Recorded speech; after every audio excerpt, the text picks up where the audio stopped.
Many people are keen to ensure they reduce their estate's future liability to inheritance tax by engaging in tax planning to reduce or mitigate the tax bill. The tax planning is a very important aspect, but it is just that, an aspect. In reality, there is much to be said for looking at this differently. Think about estate planning first, with tax planning second.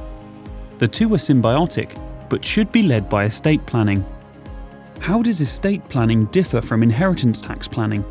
And how can you go about making sure you find the best solution for your situation? Estate planning is about taking steps to protect your estate for future generations, not especially about reducing tax. For example, many people want to ensure their wealth and assets are protected for their bloodline.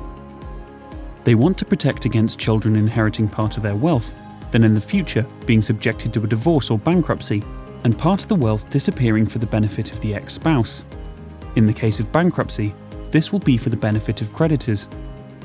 Making plans today to ensure wealth and assets remain in the bloodline and future inheritors are themselves protected is an example of estate planning. Any inheritance tax planning becomes part of the wider estate planning exercise. For many, this requires a delicate balance between the needs of the individual or couple today and the future well-being of their beneficiaries. Leaving a legacy which is not unnecessarily reduced by future taxation is a desire many people have, but they don't want to leave themselves short in their own lifetime. Outright and large gifts can be complicated by this contradictory position, but major gifts also often require the donor living 7 years.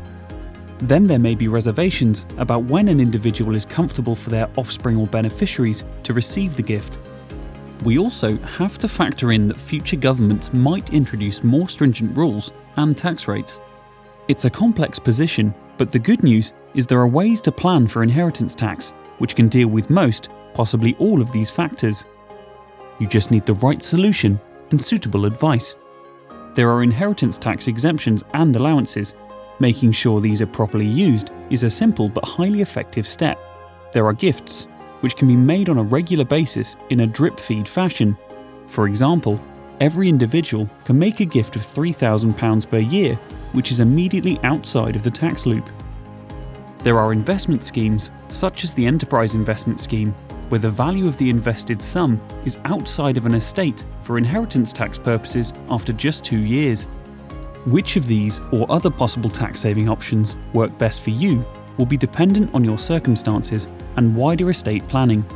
How you use these will be subject to a skilled appraisal of your situation, aligned to your wishes. The key is to make sure the estate planning and inheritance tax planning are coordinated into a plan which meets all your requirements, both short and long term.